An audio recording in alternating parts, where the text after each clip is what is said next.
What's up guys, this is the day Apple has finally announced the new iPhone X or iPhone 10 and the iPhone 8, iPhone 8 Plus, as well as several other products. So in a little summary, let's go ahead and recap that keynote, the important points, what's what, and wow, what an amazing day. Just want to say this was one of the most impressive keynotes in a very long time. It impressed me very much how they approached Steve Jobs and his legacy with the new auditorium where they held this event, as well as the 10th anniversary iPhone. Everything revolved around that, and I really appreciated that respect. Now, I hate to say it, but I sort of told you so. We all told you so. All of the developers, everything that was presented in this event basically was known already. Now, I wanted to start with the Apple Watch. The growth of this thing is impressive, as Apple did recap and said it had a 50% year-over-year growth. This is the #1 smartwatch in the entire world right now, and that is very impressive. With watchOS 4, that's only going to keep getting better with more alerts, compatibility with machines in the gym, and the such. Now, at this event, Apple did introduce a new Apple Watch Series 3. As anticipated, the one major change is the adoption of cellular LTE. It's not a massive update, but it will completely change the way you use your Apple Watch, as it no longer requires an iPhone next to it at all times. You can go running without having an iPhone in your pocket. You can go swimming without having an iPhone in your pocket and still do everything your Apple Watch can do while connected, as it now has a connection over cellular LTE. Now, the distinguishing look of the Apple Watch Series 3 is the red filled-in digital crown, as all colors, all models of the Apple Watch Series 3 will have that distinguishing factor, and that basically means it's a cellular Apple Watch. Now, it's pretty cool. The demo which Apple presented, this thing can actually make calls, and Siri will actually now talk to you in real time thanks to a new dual-core processor. That also supports a new W2 chip, which is an even more efficient standard, and it's overall faster as well. It has a new dual-core processor, which puts it at about a 70% increase in speed over the Series 2 currently. As I said, Siri can now talk to you because of that difference in processing power. The Wi-Fi is faster as well, it's more energy efficient, and it's got a new barometric altimeter sensor. So this thing is all around smarter. Now, in order to make the LTE happen, it took some crafty engineering. They actually put the antenna into the display, and this thing is the same thickness as a Series 2 currently. The actual back glass panel did come out 2 sheets of paper thicker, but it's still the same size in general, which is cool with all these changes. It has a new exclusive ceramic gray color matching the old ceramic white color, which is cool, and it does have a new blush gold color in sport as well. There will be 2 distinguishing models, one in cellular and one without if you don't need that feature. You also get the ability to use Apple Music, the entire 40 million song library from your watch, which is really cool. It launches on the 22nd with pre-order starting this Friday the 15th. Apple did also launch a new Apple TV 4K with support for high dynamic range Series 10 and Dolby Vision. Now, it's a very impressive thing to see it in the demo. The colors appeared much more vibrant. You know, seeing the standard 4K next to it, there was a clear distinction there. Images in the dark, definitely you can see more of the light and dark fused together a little bit better, and it's powered with the A10X. It's twice as fast as the old Apple TV with a 4 times increase in GPU performance, and Apple is very proud of that. Highly doubt this is going to be competing with a PS4 or Xbox One anytime soon, but there was a pretty impressive game demo in terms of graphics. You'll be able to watch 4K movies on Netflix starting very soon, as well as on Amazon Prime. In general, pretty cool upgrade to the Apple TV. So next up, the iPhone. Apple had a really cool throwback to the most monumental points in the iPhone. We had Touch ID there, dual sensor camera, the Retina display, stuff like that, before introducing the new iPhone 8. And honestly, I didn't expect this thing to look this good. This one has the new blush gold color that was talked about for the iPhone X, and man, with that mirror finish glass on the front and back, it looks fantastic. So that is the iPhone 8 and iPhone 8 Plus in terms of naming. It now comes in 3 new colors: silver, space gray. I'm surprised they actually brought that one back, and a new gold finish. They didn't officially call it blush gold, but it very strongly resembles that color that we've seen. It does have an aluminum band, so no stainless steel band, but it does have a new 7-layer color process, so the colors are going to appear very juicy in person. I'm not talking about the display, the actual color of the phone. Apple says it's their most durable glass on a smartphone ever. So that's something. It has a new IP68 water resistance rating and a new Retina HD display. So Apple added true tone color to this display, meaning that you're going to get a true ambience like on the iPads. There's also new 25% louder with deeper bass stereo speakers, which I am very excited to try out.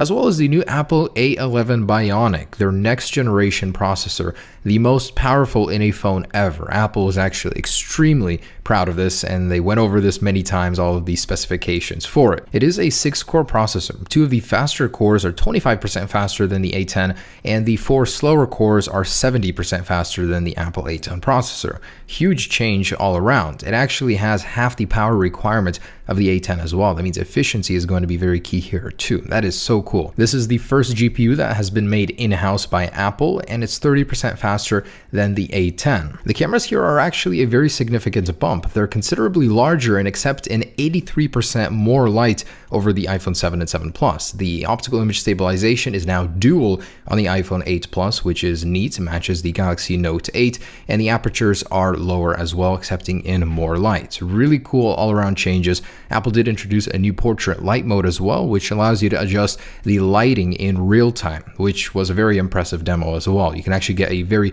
cool looking studio light effects, and even the regular portrait mode is now sharper. It has a little bit better bokeh as well as better details and low light. So all around great changes to the dual sensor cameras and even on the standard one on the iPhone 8. And Apple is actually very proud of their video capabilities on the iPhone. This is the highest quality video capture ever in a smartphone with a new in-house image signal processor for video. So it scans actively the video and gives you the perfect color and detail. It also is capable of 4K at 60 frames per second with 1080p slow motion now at 240, which is awesome. This thing is also built from the ground up for AR and virtual reality capabilities. That means games, applications such as a Sky Guide will now work in real time, overlaying your true world. So next up, wireless. Now with wireless, Apple did reiterate that they are incorporating this into all of their devices. With LTE Advanced and Bluetooth 5.0, it's very important for them, but wireless charging is even more important, which they're adding to the new iPhone 8 and iPhone 8 Plus with the Qi open window wireless charging standard.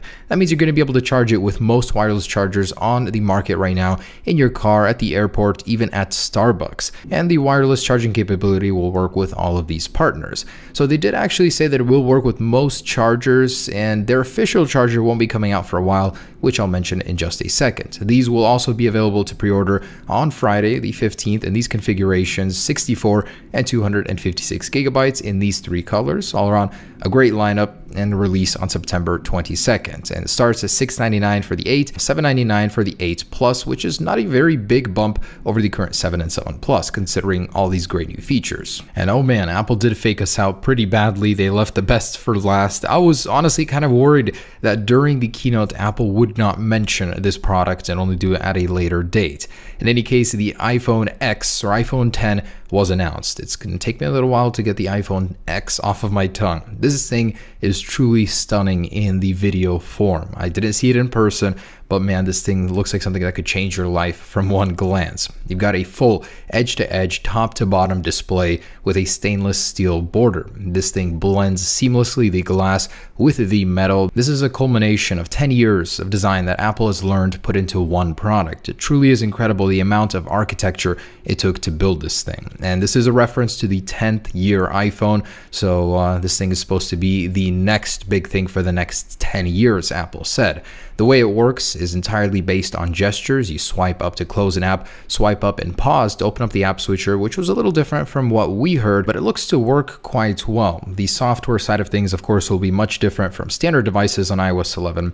And as far as wireless charging goes, Apple did actually hint at a new product they're working at where everything can be charged on the same little platter. By the way, the new AirPods 2 are going to be wireless. That's the difference. You get the little LED on the front, and they can be placed on this pad for wireless charging. Now, Apple was extremely proud of their new Face ID unlock system. It is much more secure than Touch ID. It is extremely convenient, very fast, and if you're not looking at the device, if your eyes are closed, it will not unlock the device. It is an instant unlock, even though the Apple had a slight little issue on stage. Their first demo didn't work. They had to get another one.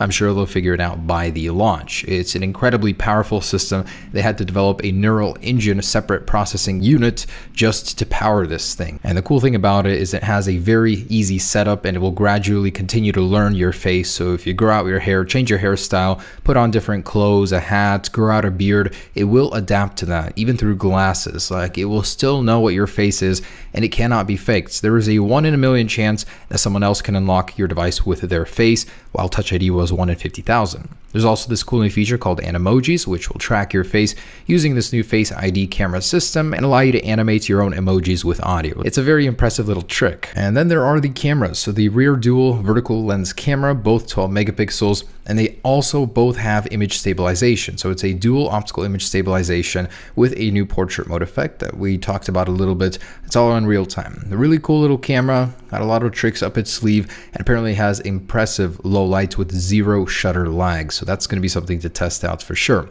The LED flash is even more powerful now with a 2x flash uniformity. Now the difference between this and iPhone 8 Plus is not that significant. It's the optical image stabilizer and optical zoom, but otherwise they share a lot of features together. So great camera on this guy, very impressive, huge display. The design on this thing is stunning, but a couple more things to mention, and that would be wireless charging. So the wireless charging pad officially from Apple won't be available at first, but next year they will be shipping it. Battery life, they didn't really touch on this for too long, but it will last 2 hours longer than the iPhone 7. No comparison there to the iPhone 7 Plus.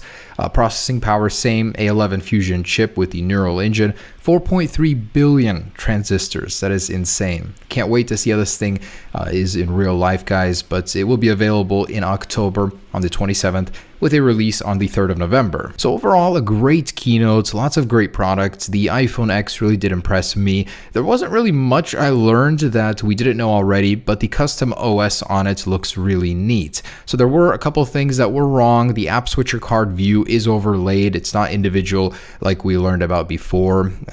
Just in general, there were a little tiny things that were different. ProMotion is not happening, so Bloomberg was wrong on that one. Unfortunately, man, that was one that I really wanted to happen. Maybe it was the battery life constraints that made that impossible on this year's iPhone. Maybe we'll see it next year.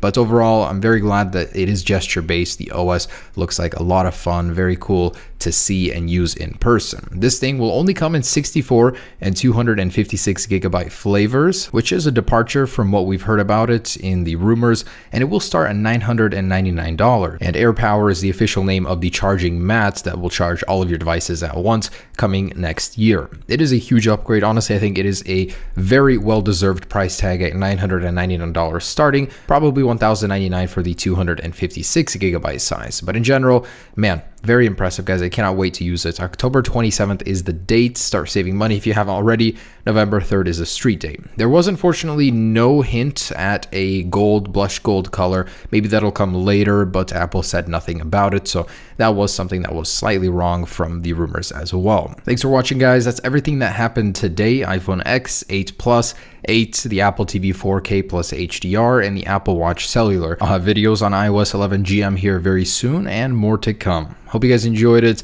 Great update today from Apple. Lots of great products. Can't wait to use them and review them on this channel in person. Peace.